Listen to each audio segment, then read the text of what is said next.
सैयद अबुल आला मौदूदी रहमतुल्लाह अलैह 20वीं सदी के आगाज में पैदा होने वाली वो अजीम शख्सियत जिसने उम्मत मुस्लिमा को अपने अफकार और नजरियात से जिंदा किया, जिनकी पुकार ने उलेमा और अवाम में यकसा तौर पर नई रूह फूंक दी।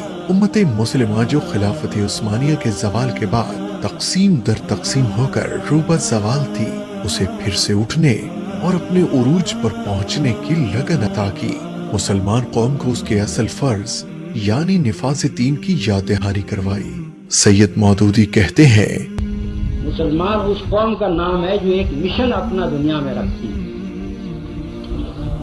इस्लाम की तबलीग कभी पेशावर मुबल्लिगीन के जरिए से नहीं हुई है, बल्कि हर मुसलमान एक पैदाइशी मुबल्लिग है। मुसलमान होने की हैसियत से उसका काम यह है कि न सिर्फ ये कि वो खुद मुसलमान हो, बल्कि अपने कौल से, अपने अमल से, अपने किरदार से, अपनी गुफ्तार से, अपनी रफ्तार से, अपनी हर चीज से इस्लाम की तबलीग करे और दूसरों के ऊपर असर डाले।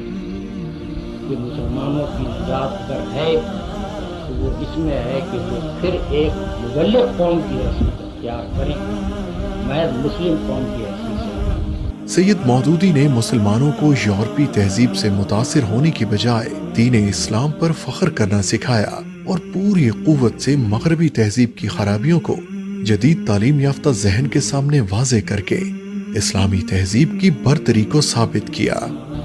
कि जब ईसाइयों ने बैतुल मक़दिस को फतेह किया तो इतना कत्ले आम किया कि घोड़ों के घुटनों तक खून आ गया, लेकिन जब सलाहुद्दीन फातेह होकर उसी बैतुल मक़दिस में दाखिल हुआ तो एक आदमी भी भेजा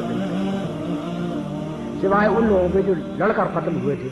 बाकी आम आबादी के कत्ले आम का कोई तस्वुर ही वहाँ नहीं पाया जाता था। इसको खुद ईसाई मुर्रिखीन तस्लीम करते हैं और फिर सलाहुद्दीन की बरतरी को मानते हैं। सवाल ये है कि सलाहुद्दीन की ये बरतरी कहाँ से आई? मोहम्मद रसूलुल्लाह सल्लल्लाहु अलैहि वसल्लम की हिदायत में थी तो और कौन सी चीज थी जो उनको इस रास्ते तक ले? स्पेन पर मुसलमानों ने भी हुकूमत की थी, 800 बरस तक हुकूमत की, कभी कोई कत्ले आम नहीं किया।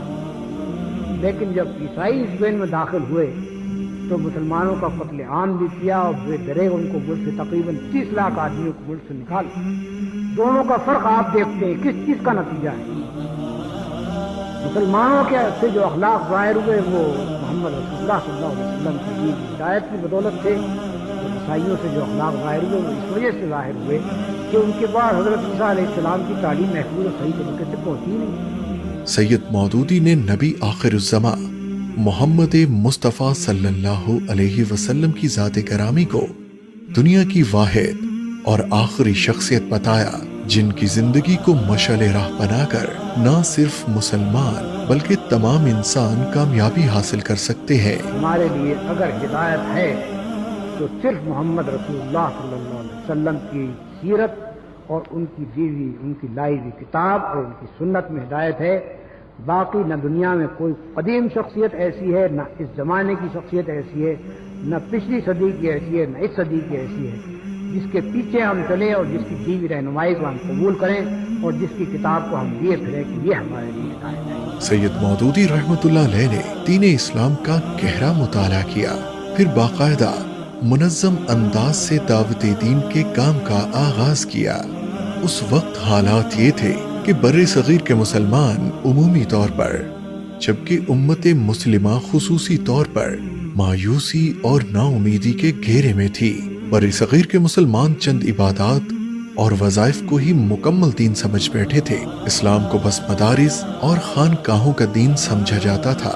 रियासत, इख्तियार और इक़्तिदार का इस्लाम से कोई ताल्लुक नहीं समझा जाता था।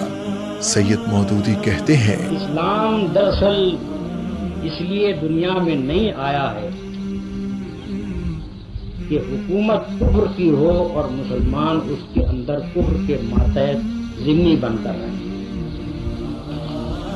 इस्लाम इसलिए आया है कि हुकूमत इस्लाम की हो और गैर मुस्लिम उसके अंदर जिम्मी बनकर रहे। इस्लाम को बस निकाह, तलाक और अमवात के मौका पर इसाले सवाब के लिए जरूरी ख्याल किया जाता था।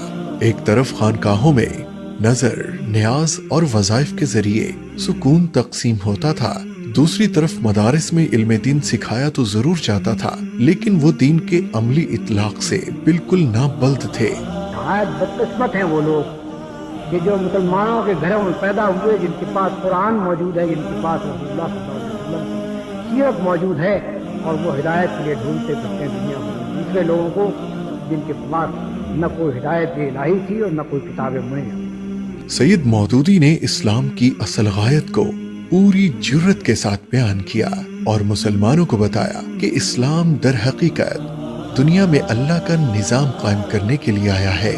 سید مودودی کہتے ہیں، محض تقریروں سے نہیں بلکہ اس کا نظام عدل، اس کی پولیس، فوج، اس کی ایک ایک چیز یہ بتا رہی ہو کہ مسلمان میں اور غیر مسلم میں کیا فرق ہوتا ہے۔ مسلمان حکومت در حقیقت ایک مبلغ حکومت ہے، اور مسلمان حکومت کا کام دنیا میں خدا کا کلمہ پڑھانا ہے۔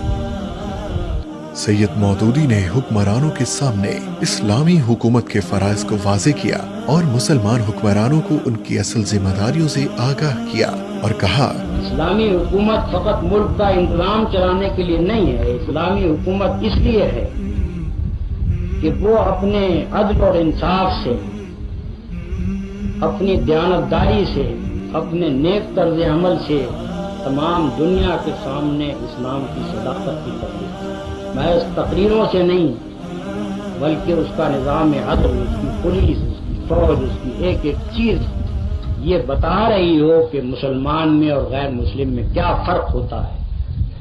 مسلمان حکومت در حقیقت ایک مبلغ حکومت ہوتی ہے، اور مسلمان حکومت کا کام دنیا میں خدا کا کلمہ پڑھانا ہے۔ سید ابو الاعلی مودودی رحمت اللہ علیہ کی شخصیت ایک نڈر اور باہمت شخصیت تھی جو اپنی منزل اور اپنے مقصد کو پانے کے لیے واضح حکمت عملی رکھتی تھی۔ ان کی تقریروں میں ان کا عزم اور ولولہ صاف دیکھا اور محسوس کیا جا سکتا ہے، جو آج بھی اسلامی تحریک کا کام کرنے والوں کے لیے مشعل راہ ہے۔ جس شخص میں حکمت نہیں ہوتی وہ ایک راہ کو بند پا کر بیٹھ جاتا ہے، اور اس کے ساتھ اگر وہ بے صبر بھی ہو تو پھر یا تو اس رکاوٹ سے اپنا سر پھوڑ لیتا ہے یا روی سے ہی بھاگا جاتا ہے۔ مگر جسے اللہ نے حکمت اور صبر دونوں سے نوازا ہو وہ جوئے رواں کی طرح ہوتا ہے، جس کی منزل کوئی چیز بھی کھوٹی نہیں کر سکتی۔ چٹانیں منہ دیکھتی رہ جاتی ہیں اور دریا کسی اور طرف سے اپنی منزل کی طرف۔ قرآن و سنت کی دعوت لے کر دنیا پر چھا جا۔